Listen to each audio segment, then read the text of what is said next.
folks can join in along the way. Good evening and welcome to our public forum on school funding and property taxes. Two issues that are not only certain to be on the minds of voters throughout New Hampshire as they cast their ballots this fall, but that are also quite likely to be near the top of next year's legislative agenda as well. My name is Jeff McLynch, and I'm the project director of the New Hampshire School Funding Fairness Project, a nonprofit advocacy organization that seeks to inform the public about the system the Granite State uses to fund its public schools and to advance reforms to make that system more equitable and sustainable. I'll serve as both the host and the moderator for this evening's forum. And our forum is really going to consist of three parts. First, I'll provide a brief overview of New Hampshire's school funding system and some of the problems now before it. And following that overview, we'll be joined by Phil Barta and Jamie Welch, who will offer their perspectives on how the shortcomings of New Hampshire's school funding system affects their communities. Phil is a member of the Lyme School Board and previously served 2 terms on Lyme's Budget Committee. And in his professional life, he's the executive director for Tuck Executive Education at Dartmouth College. Jamie is a graduate of the Berlin Public School System and the son of 2 career educators. He returned to the area in 2007 and picked up the family's educational torch, serving as an educator, a coach, club advisor, parent, and president of the Berlin Education Association. After we hear from them, we'll give a chance for the candidates for the New Hampshire House and Senate to offer their own remarks on school funding. And in the interest of fairness, except for people whose names begin with Z, we'll do it in alphabetical order. And given the number of candidates who have indicated they wish to speak, we'll try to keep remarks to about 2 minutes, and I'll let you know when that time has elapsed. Finally, we'll open the floor to questions from the public for the candidates who are here.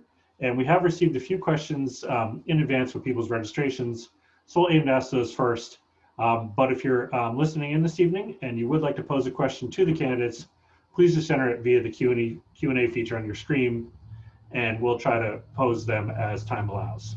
So before I introduce our candidates and get the forum underway, there are 2 logistical items that I do need to mention. First, the non-candidate attendees for tonight's event will be muted throughout tonight's proceedings, except for if there is time at the end to ask questions. We'll see if we can recognize people to ask them directly. It's a little more engaging that way. And second, tonight's event is being recorded. We'll share that recording with each of you following the event and post it to the School Funding Fairness website so that those unable to attend will be able to hear what everybody has to say. I should add as well that the presentation that I deliver, I will use a few slides and we'll make those available to people as well so that they can refer back to them and use them as a reference. So with that out of the way, let me introduce the candidates who have registered to take part tonight, beginning with candidates for the New Hampshire Senate. We have Sue Ford from Senate District 1 and Suzanne Prentice from Senate District 5. Our House candidates are Donna Ackerman from Carroll 5, Susan Almy from Grafton 13, Bob Baker from the 1st Coos, Wes Chapman from Grafton 3, Sally Fellows from Grafton 8, Ray Gilmore from the 1st Carroll District, Kendall Hughes from Grafton 17, Tim Josephson from Grafton 11, Larry LaFlamme from the 3rd Coos, Ellen Leonard from Carroll 2, Chris McAleer, Carroll 7, Michael McLaughlin, Grafton 8, Evelyn Merrick from Coos 4, James Murphy from Grafton 12th, Henry Knoll, the 3rd Coos District, Richard Osborne, Grafton 7, Ed Rodstetter from Grafton 15, Gregor Stocks from Coos 7, and Stephen Woodcock from Carroll 2. I want to thank each of you for participating in tonight's event, and I know everybody is very eager to hear what you have to say. So why don't I share my screen with everybody here? Phil? Thank you, Jeff. Good evening, everyone, and thanks to the project for the invitation and for all that you're doing to be a voice of positive change on this critical issue. You know, the Pittsfield example is one that really strikes home, having the opportunity to spend a lot of time there as my son plays baseball down in Concord. And his coach's home field is in Pittsfield, so I'm actually there quite frequently. And, you know, I've had the chance to interact with folks in that community and certainly know the issues that they're facing from a funding perspective, as well as we are here in Lyme, New Hampshire.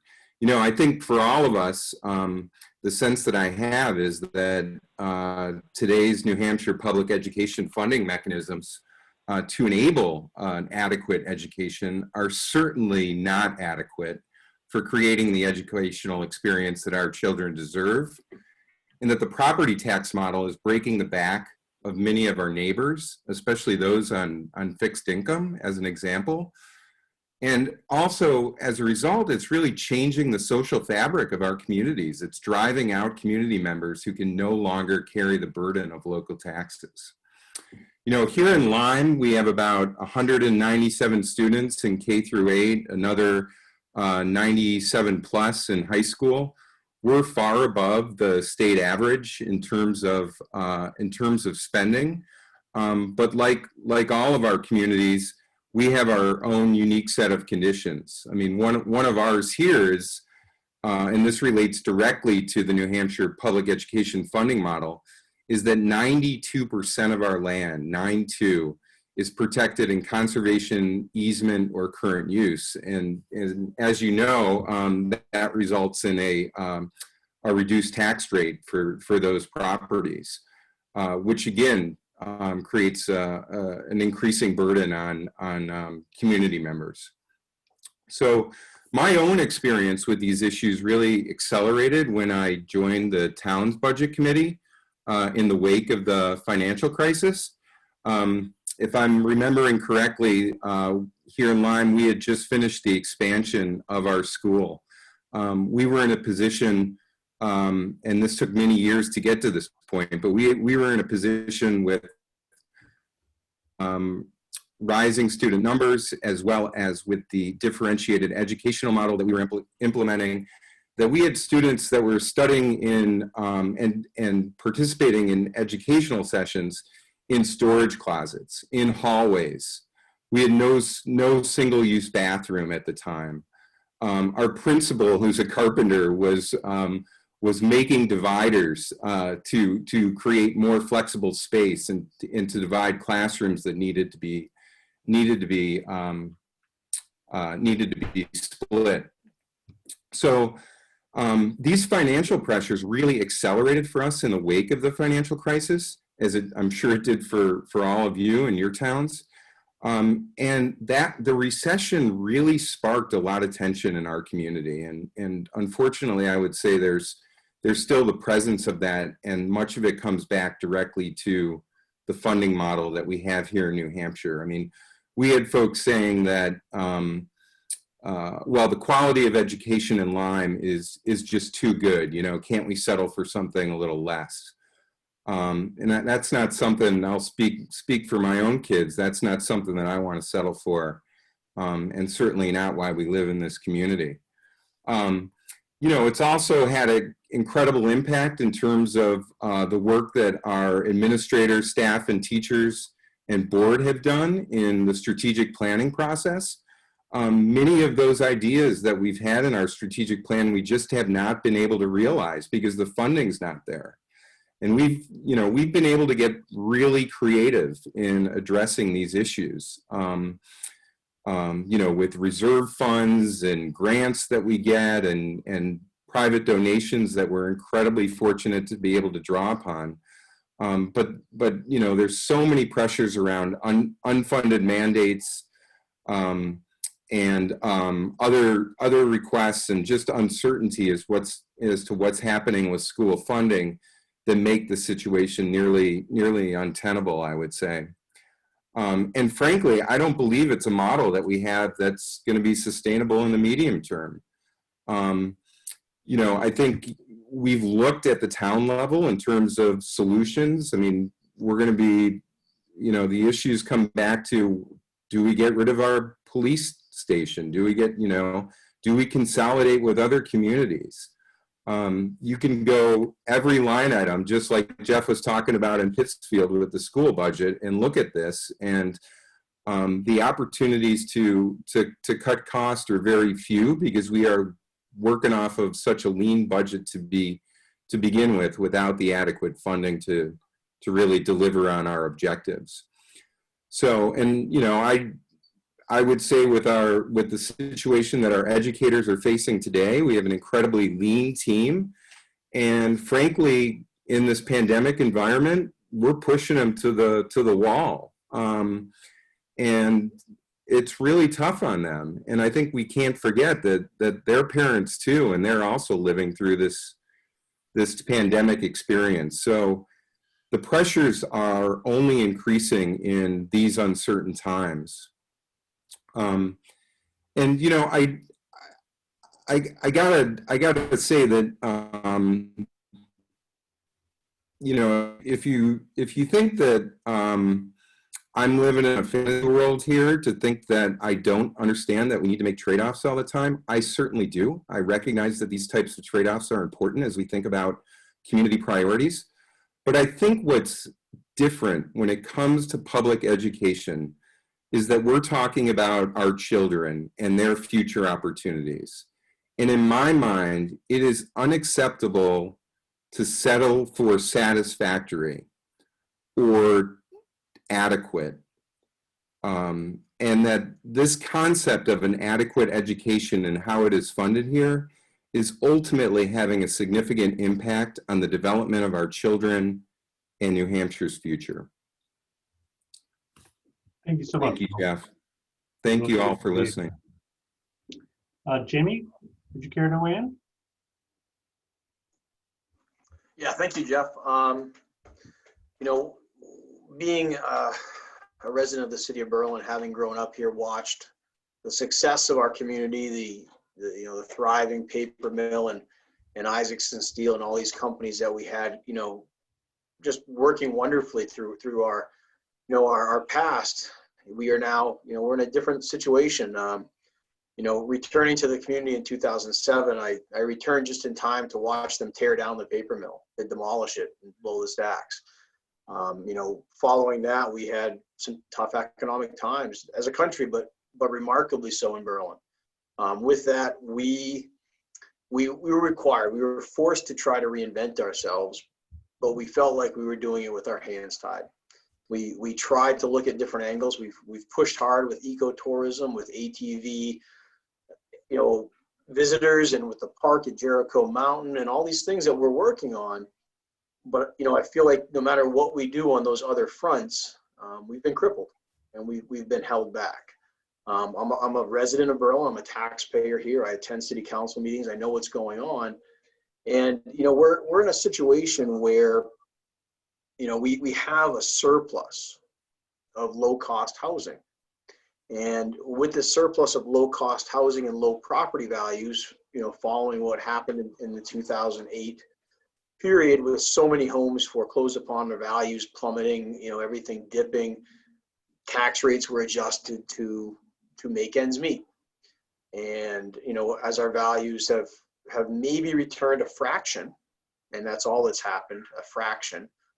You know, my personal property is still 30 or 40% behind where it was in 2007.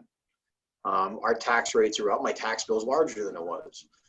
Our properties are down. Now, because we have this surplus of low-cost housing, Berlin's kind of been stuck in this situation that has been compounding. We attract a different socioeconomic group from New England that is seeking out residency in Berlin just because they can get an apartment for far less than anywhere else.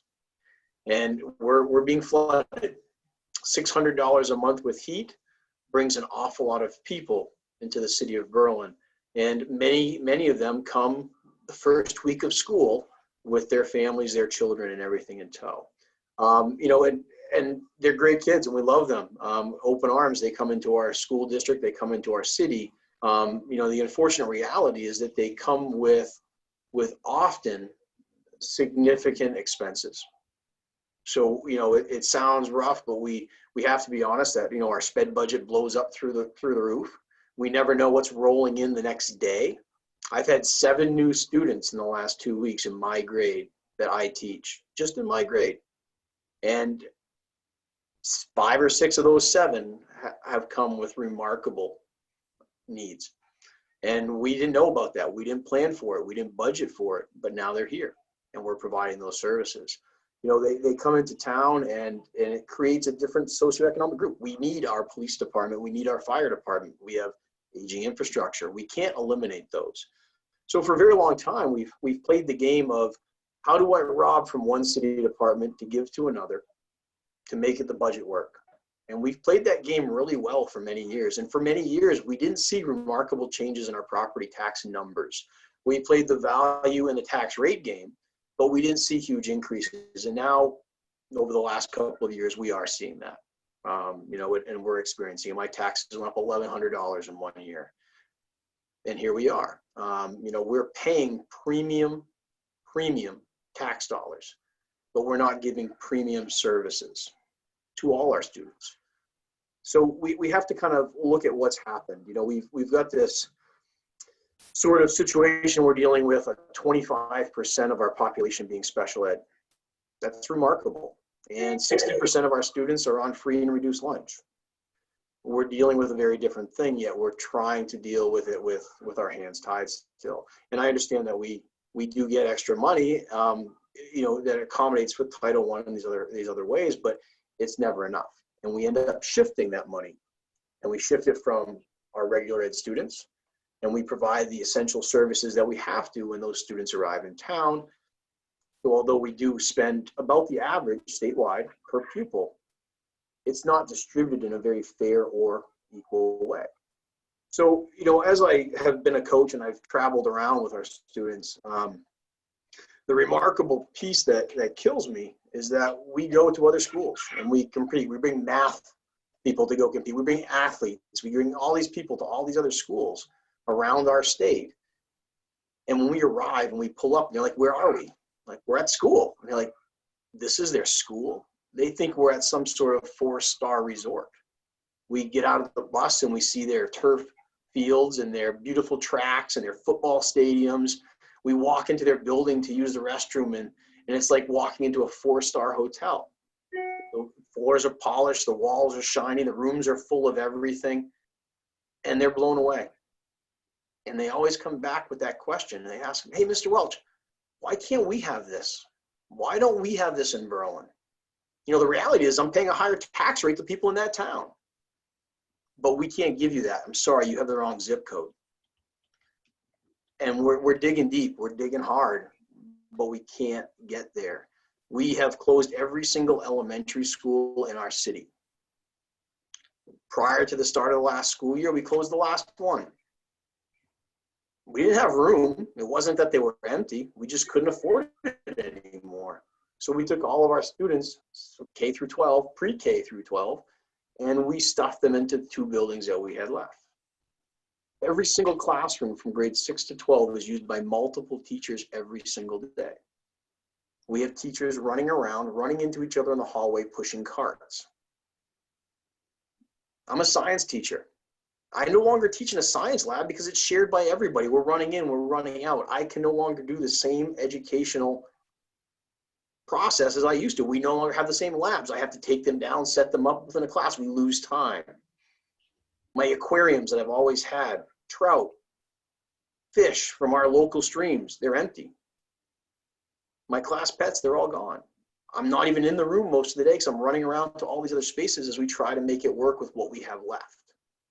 There is not a room in our building that's unused. When I'm not teaching, I don't even have a place to go. We have teachers sitting in the hallway on chairs correcting papers because there's nowhere left to go. This is what we're left with. You know, we are digging deep, we are pulling hard, we are putting in more than our fair share, but we can't make it work. You know, I find it remarkable as we have entered into this land of COVID.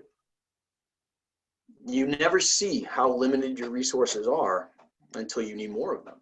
And here we are. We're asked to educate our students. We have remote students, we have in-school students. I'm teaching both of them right now. I have kids on Zoom, I have kids in my classroom, I have 96 students every single day. And I'm running in every direction. Most of our teachers are working 60 hours a week right now doing 2 jobs. The problem is that we don't have space. I have time, I can give it. We don't have space. So when our students are in our building and we look at the CDC recommendations of 6 feet between those students, it's a joke. We don't have 6 feet between our students. There isn't the square footage. Our school has adopted, we hope for 3 feet. We can't even afford social distancing in Berlin because of what's happened. It's a tough road. You know, we've given. We were at, you know, pennies short of $40 per thousand last year for our tax rate in the city of Berlin. You know, through the little bit of money and the big fake paper check that Governor Sununu dropped off, we dropped that by less than $1. And we were able to hold that line, but they just came and did a reassessment. So we haven't saved anything. They were still paying more. So it's a tough road, and we need help. You know, we are in a situation in a place in our state with a history that has not been easy. And what has happened and the way we're moving forward right now is not making it any easier. How do you attract people, businesses, residents, all these other contributing members of a thriving community when you got to hide your tax rate the whole time? Jamie, thank you so much for sharing that experience. Really appreciate that. We're going to turn to our candidates now. But before we do, I do want to recognize 2 members of the School Funding Fairness Project Board of Directors, Jen Boylston from Lyme and Martha McLeod from Franconia. I want to thank you both for joining us this evening. So again, proceeding in alphabetical order, our first candidate will be Sue Ford from Senate District 1. Thank you, Jeff. I really appreciate the opportunity to speak tonight. And Jamie, you've just given my whole speech. One of the things that I have is a past experience being an administrator and worked in an urban school. I do understand some of those issues. As my second career, I've been in the legislature, and this last year was chair of the Division 2 of the House Finance Committee, and we did the education budget. I spent a fair amount of time up in Berlin. You people are working incredibly hard with incredible odds. But I also got interested in some of how do the very small districts up there, how do the rural schools manage it? We did the best we could in looking at the budget. It's the highest education budget that we've had since about 20 years. We added 138 million to it, and you know it's not enough. We know it's not enough. One of the things that we did do that I was pleased with is we put in the commission, and we did not stint on the commission. We wanted it to be a real opportunity. And that the one nice thing about it is I had an opportunity to suggest that the former superintendent of Berlin might want to be on that commission. And she represents the North Country well. Corinne Cascadden has been an outstanding member of that. They're going to come up with their recommendations in December. I have read that other report, Jeff, that we were talking about and agree with it. I think one of the difficulties that you're going to see is that people are going to say, oh, well, the state budget's enough. We don't need to add money to the state budget. We'll just reallocate it. As someone who did that reallocation, that's not possible. I can tell you what the Department of Transportation and Safety need too. So our education needs are going to need to have a new formula, going to have a new look. And I look at it, and I am particularly interested in getting involved in the Senate next year, because the commission will come up with their recommendations in December, and then it's up to the legislature to initiate those recommendations. So Jamie, you're absolutely right. We need to do something that is appropriate and something that will help both the North Country and some of the areas. When I was an urban principal, it was an area like Manchester. We had our problems too. So thank you for bringing those out. Thank you so much. Suzanne Prentice, you're our next speaker this evening. Thank you very much. So thank you for the opportunity to speak tonight. My background isn't in education, although I'm a paramedic, 11-year city councilor, a former mayor here in the city of Lebanon, and the former chief of emergency medical services at the Department of Safety, which has given me the opportunity to travel the state community to community. And so as we're speaking tonight, or as I'm listening to you tonight, a lot of this resonates with me as to what I've seen, because I borrowed the school in Lyme to teach an EMT refresher class, or have been up in Berlin to teach an EMT course. But what I'd like to just share with you as a state Senate candidate is how important, adequate education in New Hampshire is to me. And it's about justice. It highlights, our situation now highlights the inequality from community to community based on the current structure of how we fund education. That's why we're all here tonight. We know it's clear that this is just simply unfair.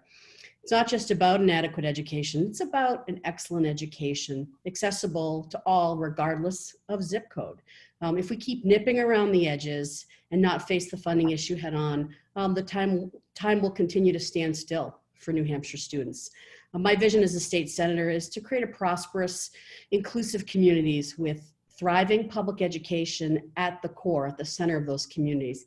It's not just enough to fund it, it's what we're going to do with the funding and how we're going to create a structure that wraps around the health and well-being, again, of the entire community. From success at 6 to reaching their full potential as young adults, fair funding becomes part of New Hampshire's economic long view, the stay, the work, the play here in New Hampshire. My daughter went to public school here in the city of Lebanon. And I previously lived in the North Country, loved it. And I've also, again, seen the disparities between different communities statewide to where I live now in Lebanon. As we all know, building aid has been so decimated that bathrooms are used in some communities for special education classrooms, that materials from the ceiling above will drop onto will sprinkle down onto students and faculty and friends below because the students above are, participating in an athletic activity. We all know that the time is here. The Commission on School Funding this Commission on School Funding, I think is really important. I've had the opportunity to view the draft report, and I look forward to the final release. One of the things I appreciate the most about this, and there's a number of pieces, is that members of the public participated in this process, and I think that speaks volumes. We all know we have 2 Supreme Court decisions, we have another court case pending, and we're all here tonight because we know that we can do better. So again, thank you for the opportunity. Thank you so much. Representative Almy, you'll be our next speaker.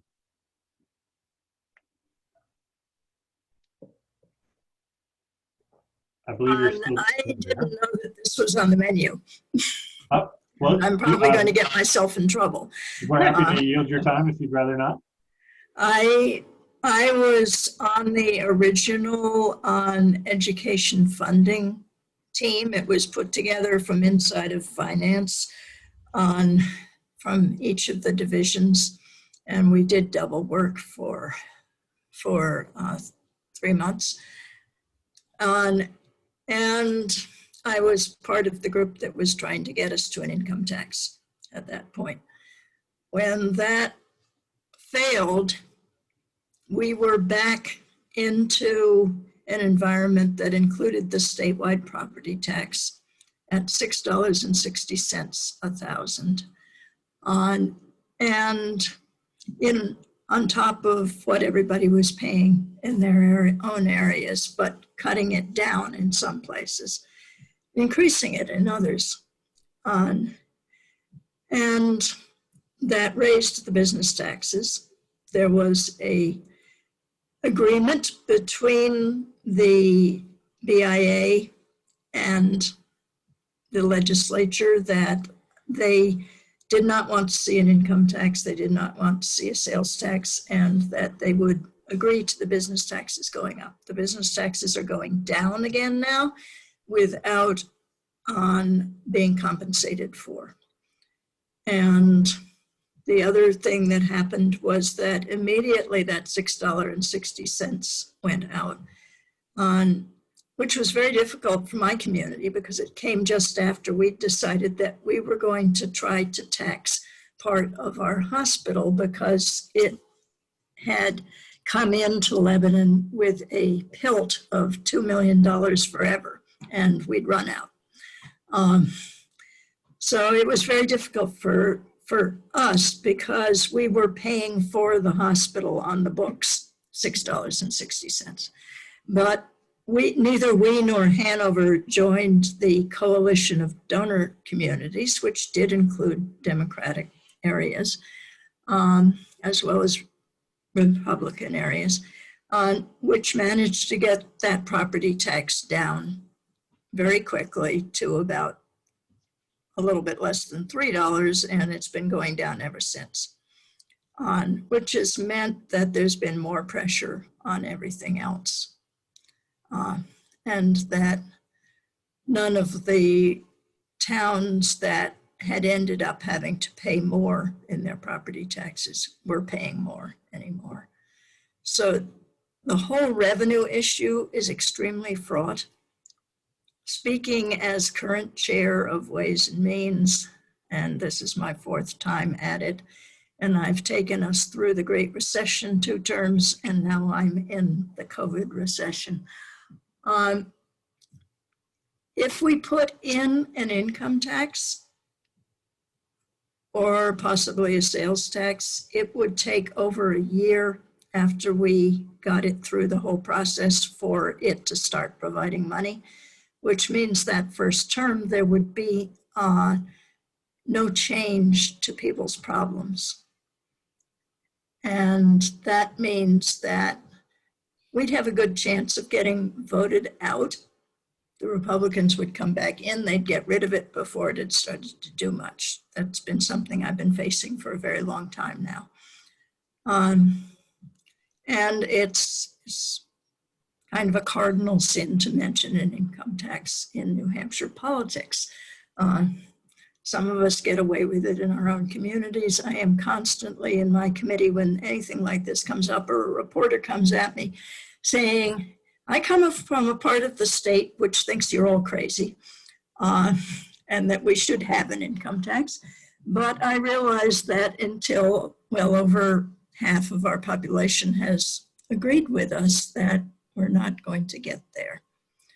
So where we are going to get is going to be very difficult because we need a lot more money than we've got. And I think that the commission is getting to the point now where it's done enough background work that it's having to realize that the same way we had to realize it 20 years ago. And I want to thank you. I don't mean to interrupt, but just out of fairness to the other folks, I do want to allow them equal time. Right. So thank you so much for sharing. That was pretty much my say anyway. All right, great. I have Bob Baker next to my list, but I'm not seeing him on screen. So we'll turn to, if he returns, we'll get him in there. But Wes Chapman, you're up next.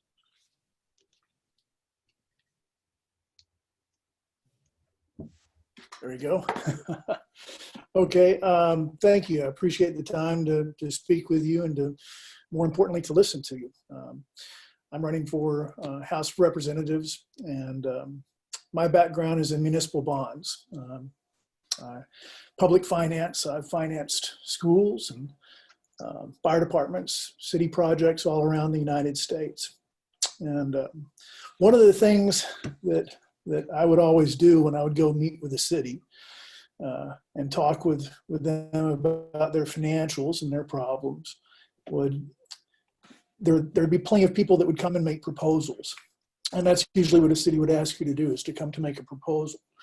And the first most important part of that is actually not making the proposal.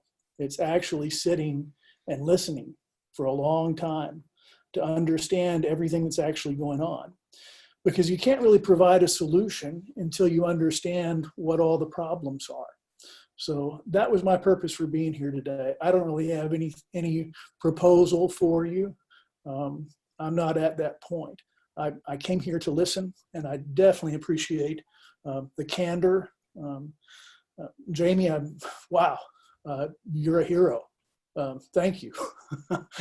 Thank you for what you're doing, sir. And thank you for explaining it to me so I can understand better what the problems are in Berlin. And I hope that I can help fix those. Jeff, thank you for laying that out. And, And Phil, thank you for explaining things in Lyme. I appreciate the time that you've taken to lay that out and for allowing me to listen to these problems. Thank you. Thank you for being here. So we'll turn to Sally Fellows next.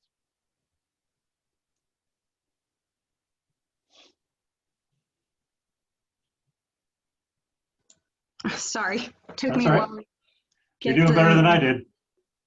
So I'm Sally Fellows. I'm a first-term legislator.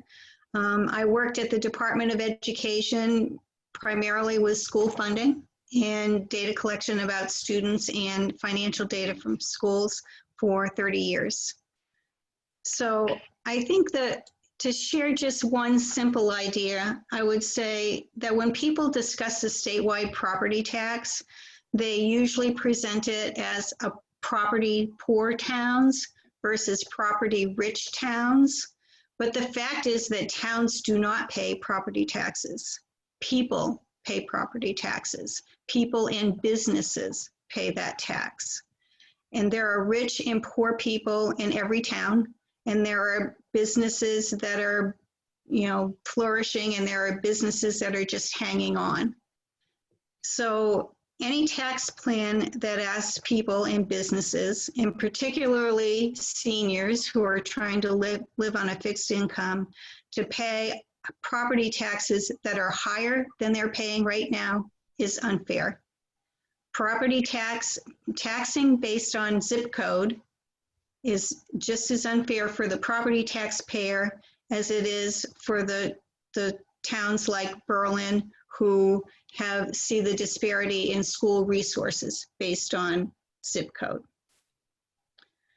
The other thing I'd like to make note of is a historic fact in a way. It was in 1997 actually, that this whole idea for a statewide property tax came up. And it's really not even legitimately a state tax. It's actually the local property tax that in 1997, they renamed part of it to be a state tax, but it's not a state tax. It's a property tax, local property tax, and it's been that all along. And I do not believe that the courts are going to be fooled by thinking that property taxes are a state tax. Great. Thank you so much, Sally. We'll turn next to Ray Gilmore. Ray? All right, I'm hitting buttons and I'll be with you. So, as we can hear you. We're almost. Oh, you hear me now, but can you see me now? We got you. All right.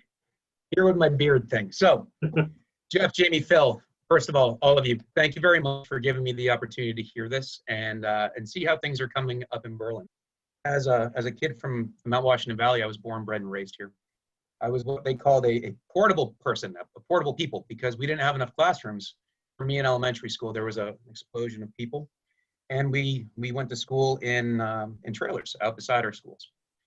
And as a local, I grew up through that. When I came home, we had a whole new school, and we're talking about closing schools in Pine Tree and centered the part of town, and we're trying to consolidate, and we're looking at things down in Conway.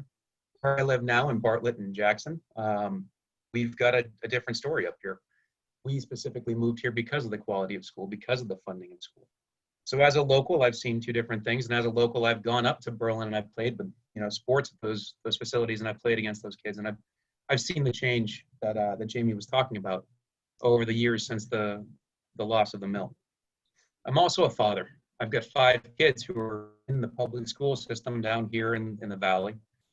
And looking at COVID and a grandmother with cancer in our household, we're homeschooling this year. And we're seeing a lot of people struggling with the classrooms, going from place to place and trying to figure out that spacing issue. And it's hard.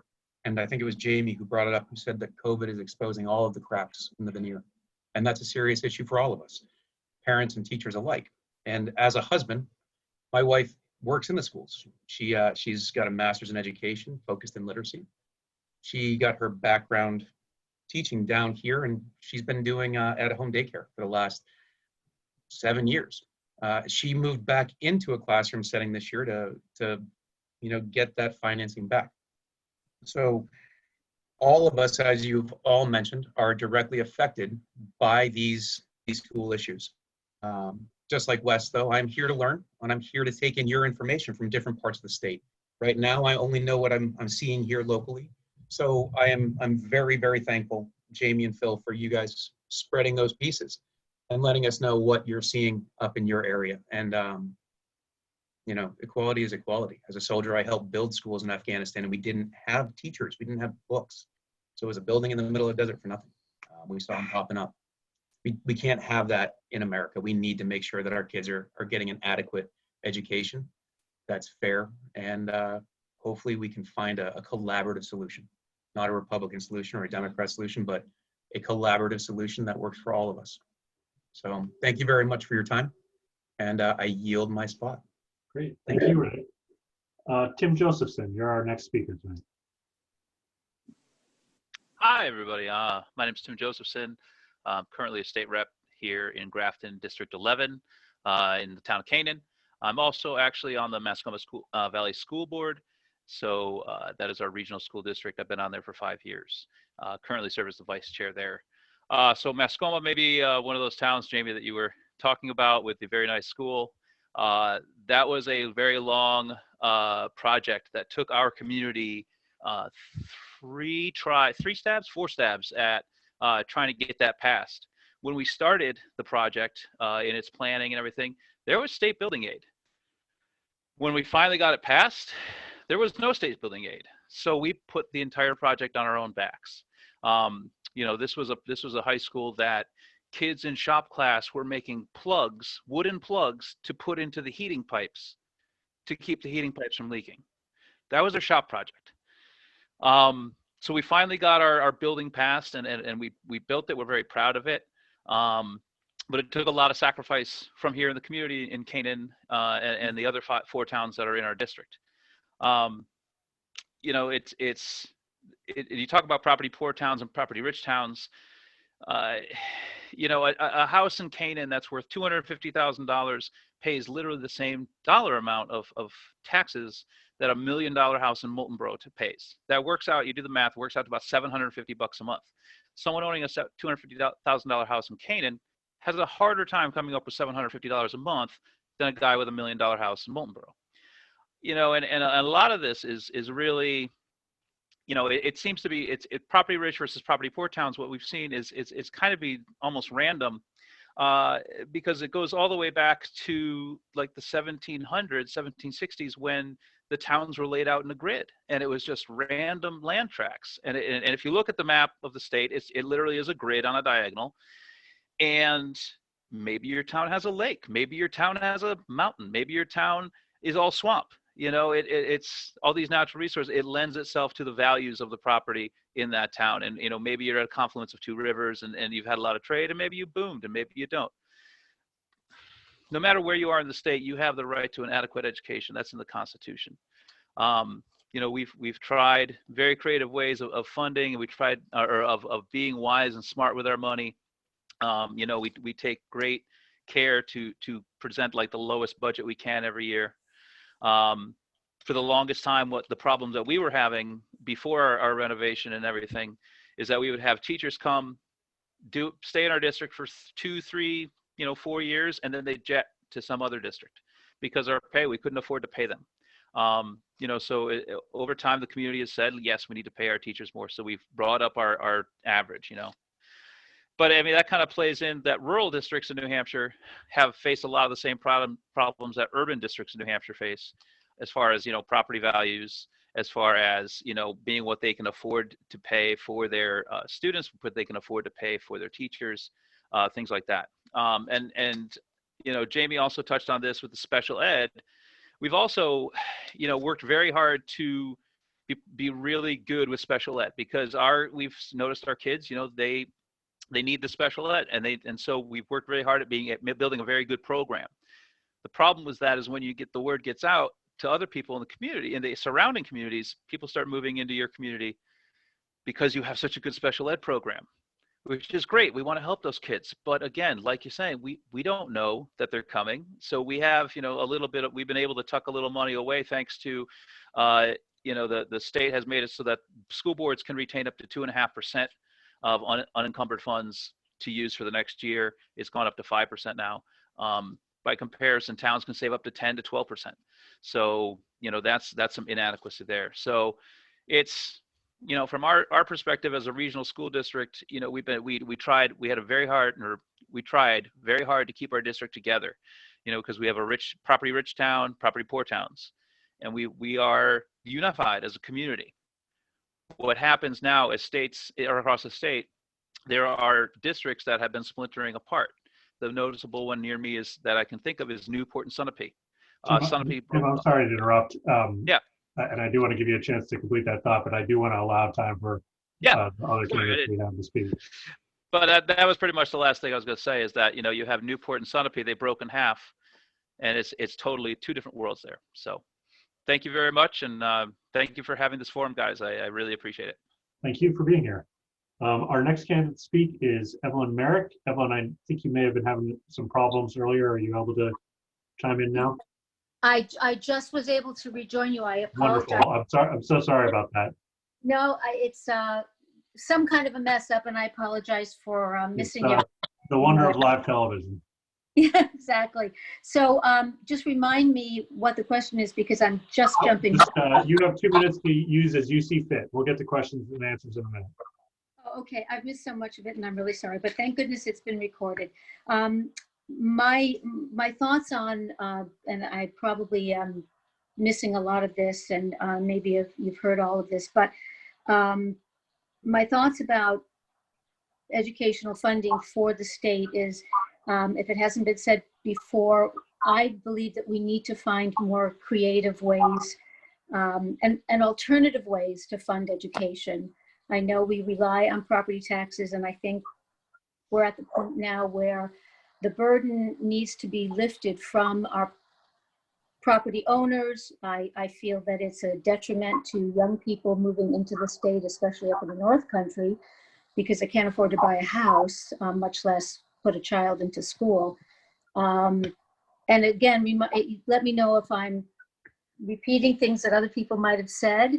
But I do feel that we need to not change the system, but perhaps update it, add to it, improve it, so that it's more fairly dispersed, the funding for education. There's a lot of disparity between the southern part of the state and the northern part of the state where I live. And it's much harder on people up here. The educational system seems to be more challenging in terms of programs that we can afford. And we really need to be able to fund programs that ensure that students have the best opportunity to succeed in this new world, the world that we are living in now. We're supposed to be using funds from the lottery, and I find that from what I'm hearing, that goes into the general funds, and I hope to be corrected if I'm wrong. I'm wondering if there's more access to the general funds for education. And again, as I said, I do believe that there can be more creative and alternative ways to fund education. Oh, thank you so much. Ed, I think you are our last candidate who wishes to be recognized.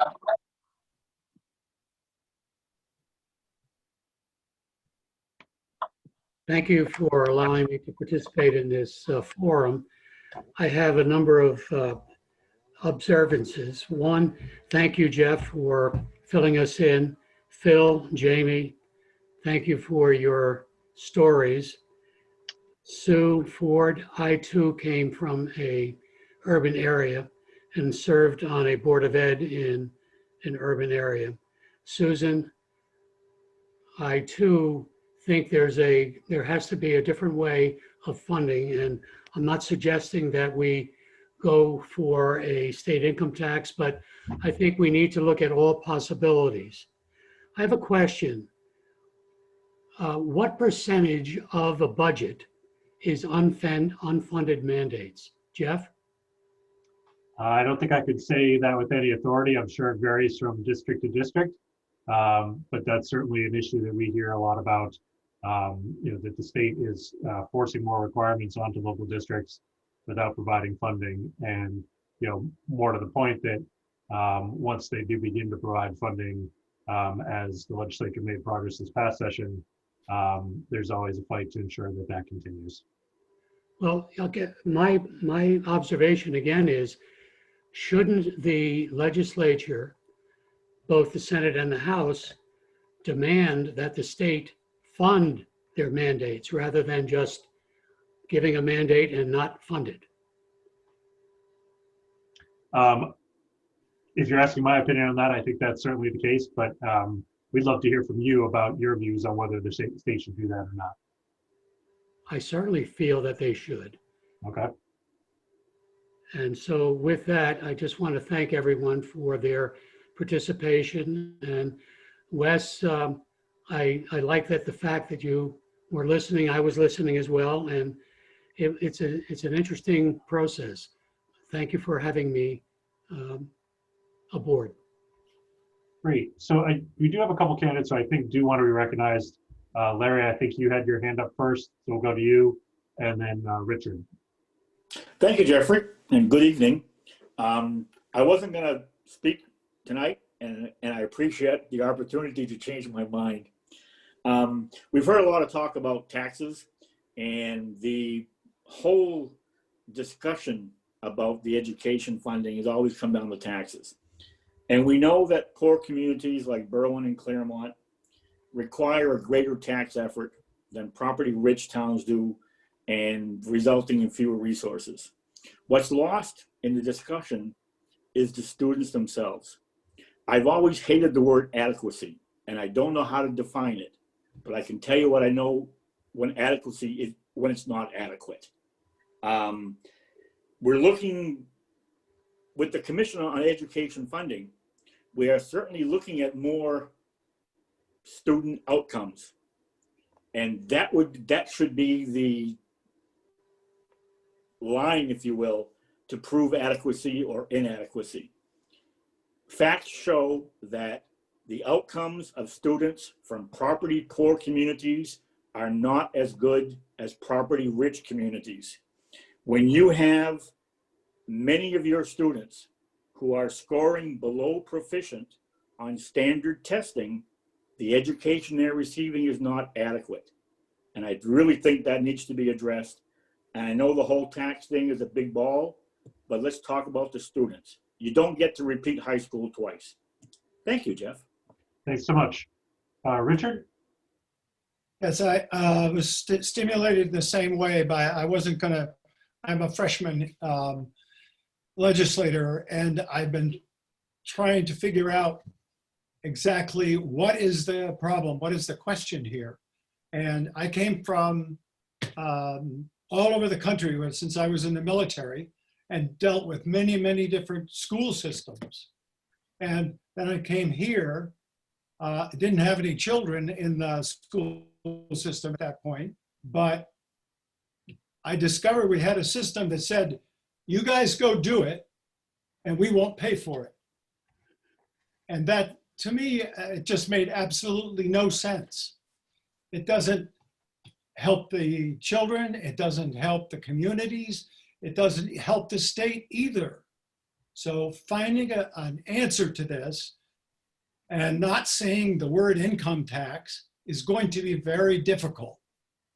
We are a rich state. We have the 4th highest median average of income in the country. We can't fix this problem?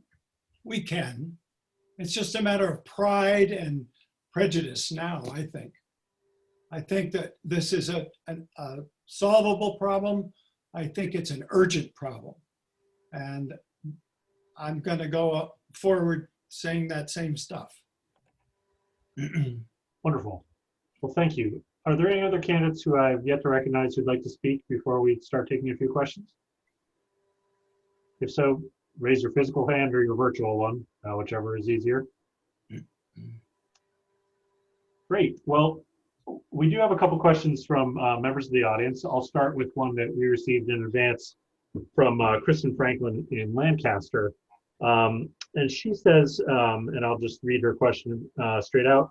The local and state education taxes in the CIS districts in which I've been a business administrator have steadily increased as state funding of education has decreased. Do any of you plan to attend school district annual meetings and deliberative sessions within your district to explain to taxpayers your position on school funding? If so, what do you plan to tell them? Would anyone like to start in response to that?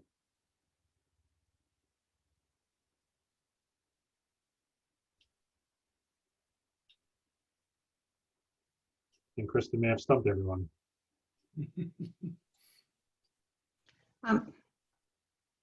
Sally, go ahead. Yeah, I think that the reason that that's a hard question to answer is because the school boards and the budget committees don't really have much flexibility. I mean, they have the amount of money that they have is what the state gives them, plus what they get from property taxes.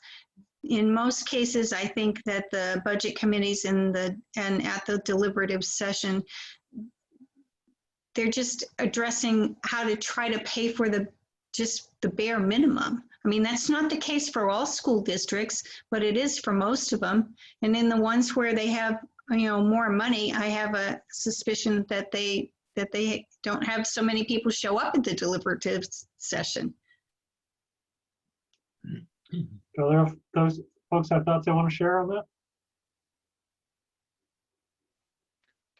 Can you just repeat what the question was so I got it? Sure. So right? basically, this questioner wants to know if any of you, should you be elected to office, plan to go before your local school district annual meetings and deliberative sessions to talk about school funding, and if so, what would you say to them? Tim, do you want to? So yeah, I can answer that. We've done that here in Mascoma, because of the situation I described before. We did a lot of explanation of why there was no state building aid, so we went into that. And, what we've done is we've had programs. We invited Andy Valinsky and John Tobin to come to our school district and give their presentation about school funding. So that was very informative for people who, had no idea that's what our setup was like in the state. So that's one thing we've done.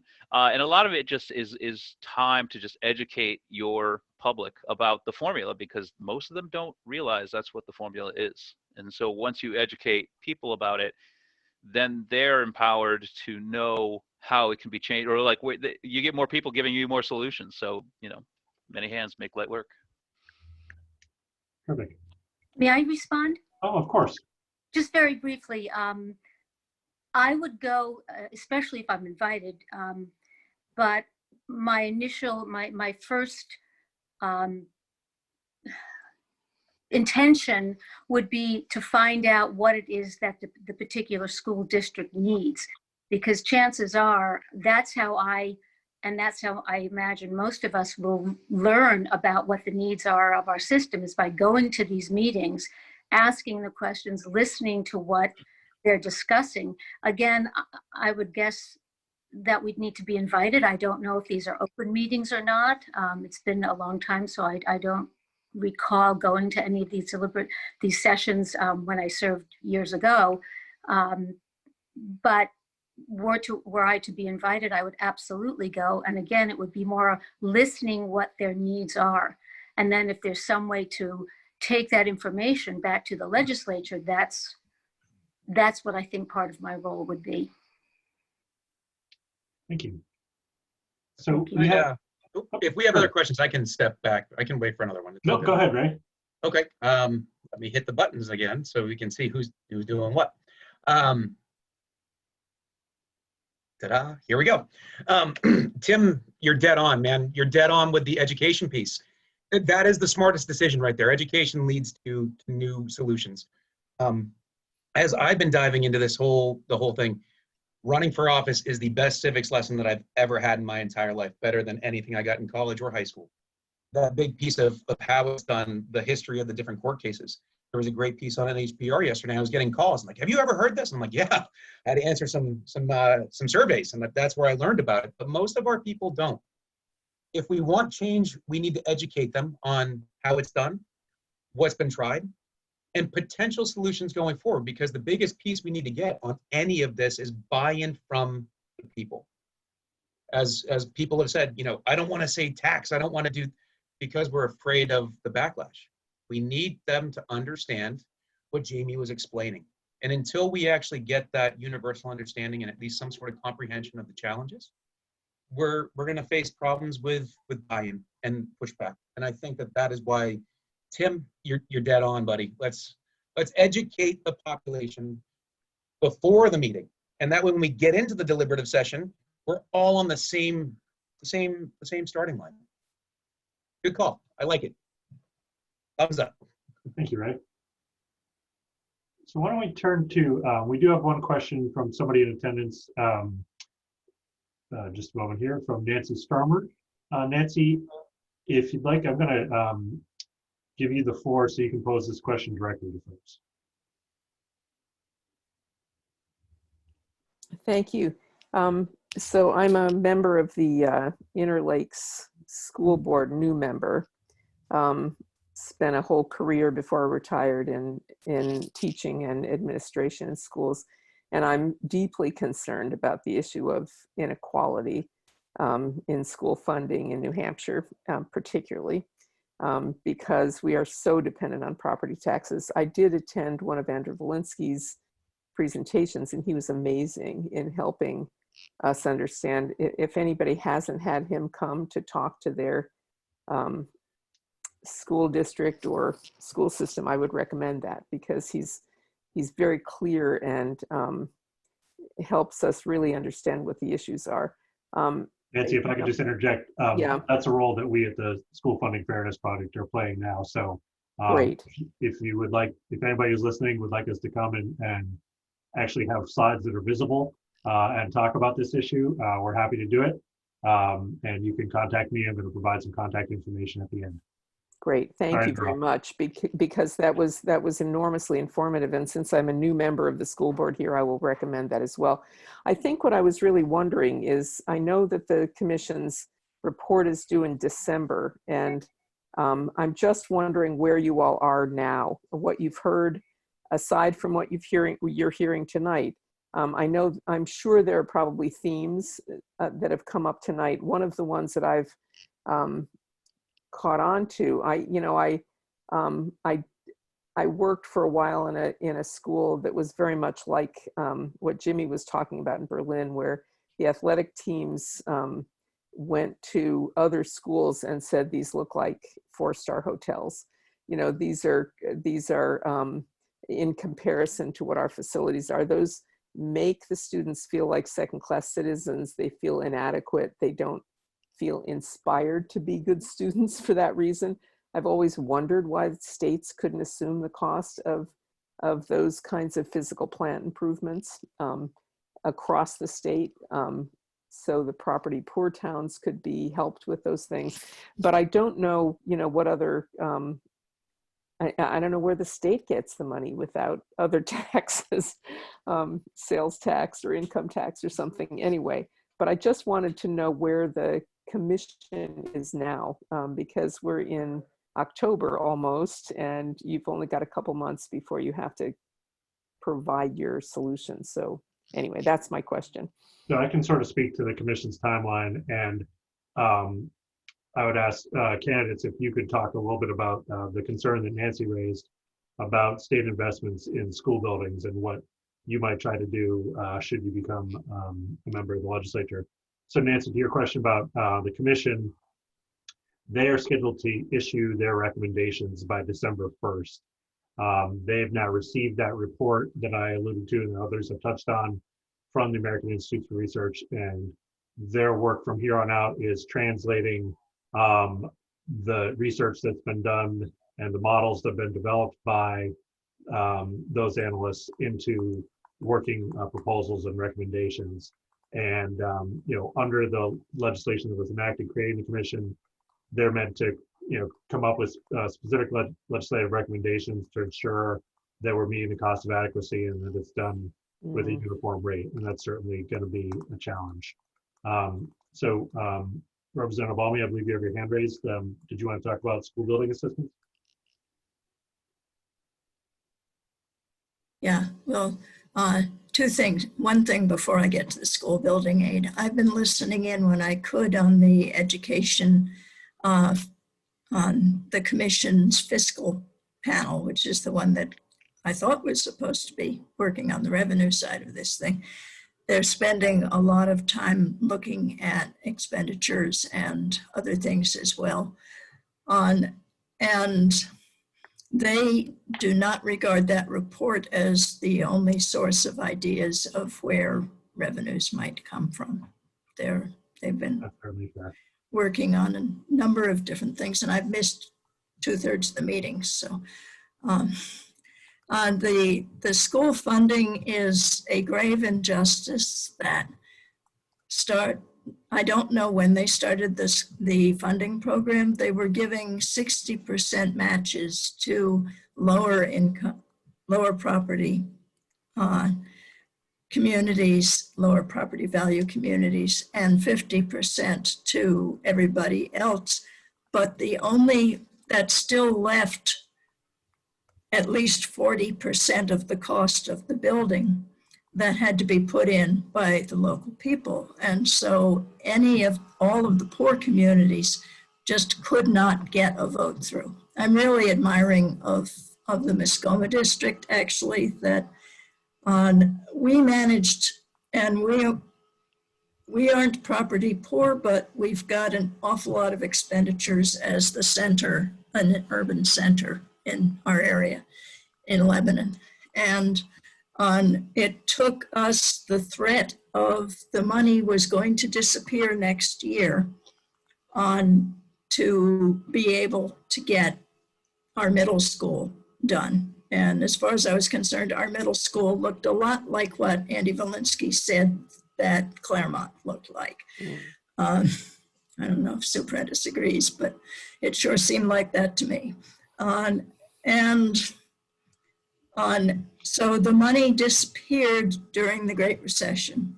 We just simply couldn't afford $50 million a year at that point. And we thought it was going to be temporary. It became permanent, and they finally have started to go back to it in the last couple of years, but they've only provided a fraction of that each year so far. But it still continues that you have to put up at least 40% of the cost yourself. And if you're a poor area, that is really hard to do. Canaan did it the year after they lost the match. And I really admire what they did. Are there other folks who'd like to speak to that? Tim, I see you have your hand raised. I do want to give anybody else who hasn't had a chance to speak an opportunity to chime in. Sue Ford? Let me just say that I have 40 years in education. I am partial to education, but I also chair a committee that does the education budget, the Department of Transportation budget. I live up north. If we were to fund the transportation department for snowplows the way they ought to be funded so we could move in there, we'd give them an extra $8 million. Department of Safety, they need cameras. All of these departments, Health and Human Services, that's not in my area, but that is a huge portion of the state budget. We need to be able to take a look at this, and I'm just going to say to the representatives, when you get down there in Concord, and I'm impressed, I hope you all get to Concord, you're going to have to look at some of these things and you're going to have to weigh them. Susan Almy's right. We could not afford the building money, building fund. We've got 3 projects funded this year. We raised money in the special ed reimbursement, but then the university. When the Tea Party went in, the university budget was cut from $100 million down to $50 million. We're not even back up to the 100 yet. We have not been able to make up to the 100. community colleges need our money, and they need our money to support our kids and to provide apprenticeships and all sorts of wonderful things. But so yes, I'm an educator. Yes, I've been a principal. I've dealt with some of these horrible things. Jamie, I know what you're dealing with in trying to figure this out. But on the other hand, we really need to look at this as a whole statewide issue, not just, and I appreciate looking at education, but it really is a whole issue to take a look at. So we'll have Tim weigh in, and then Sally, I see you have your hand raised, and we'll have you chime in as well. I just wanted to briefly touch on, what Sue was saying, and both Sues actually. This pointing out the absurdity with our school building aid. Like I said, when we started the process, there was school building aid, and when the original plan was to build a brand new school, and it was going to cost us something like, I don't know, $20 million. It's 19 and change. When we did the renovate, like that was a total cost to us as the 40%. When we renovated our existing school building, it cost us $23 million out of our pocket. So we paid more to renovate an existing building than it was to build a brand new school. That's backwards.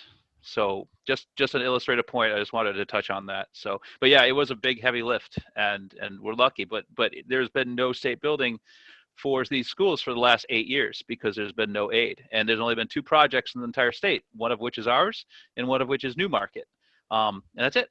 And now we're getting them rolling again, but these buildings are long overdue, and that adds up. Sally? Just to go back on the history of the building aid, if you go back about 25 years ago, the state would pay 30% for a single town school district, 35% if there were 2 towns, and the highest rate was about 55%. Then maybe 20 years ago, the legislature changed the formula, and they said, we'll still use that formula. We'll have a second formula that's based on property values, and then the school district picks whichever one would give them the most money. And then what really killed building aid altogether is that back 2004, 5, interest rates went down, and schools wanted to build projects, and many school districts applied for building aid and were qualified for building aid at the same time. Concord School District did like 3 buildings in the same span of 2 or 3 years, and it just cost too much money. So that's why it got shut down. What New Hampshire didn't do, which many other states do, is they look at the need. When a project is asking for state funding for building aid, they look at the need. They look at the current conditions at the school. They look at projections for enrollment changes, and they make a decision about what they can fund and what they can't fund. And I think if New Hampshire had been doing that for 20 years, we would not be where we are now. Wonderful. Any other thoughts on this topic? So I think we're nearing the end of tonight's event, and so I do want to thank all of you and our invited speakers, Phil and Jamie, but most importantly, the attendees, the voters of Carroll and Coos and Grafton counties for coming out tonight to be a part of this event. Just as a reminder, my name is Jeff McLinch, and I'm with the New Hampshire School Funding Fairness Project. If you would like to learn more about the topics we've discussed tonight, or to get in touch with us, there are a couple ways to do so. Our website is fairfundingnh.org, and I encourage you to visit there. I hope to have this video posted there by tomorrow, and so you can see it that way. I'll also be sending this out to you directly via the email you provided, along with the slides that magically disappeared into the ether, and perhaps another resource or two. You can also, as I believe Nancy was mentioning about presentations, we'd love to come out to your neck of the woods, whether virtually or in person. Since I'm a skier, if you want to wait till January, I'm perfectly fine with that. But you can make those requests at info@fairfundingnh.org. You can also follow us on Twitter We are Fair Funding NH, or at Fair Funding NH. And really, we just want to thank all of you for your time this evening. And we look forward to working with you and the folks who are listening in tonight. We hope you'll stay engaged with us as we strive to create a more fair school funding system, something that's fairer for both students and taxpayers alike. So I want to wrap up there and thank everyone for their time. Thank you. Thank you. Have a good evening. Yes, thank you for hosting this. Happy to do so. Thank you so much. Have a great night. Good night. Thank you much. Have a good evening.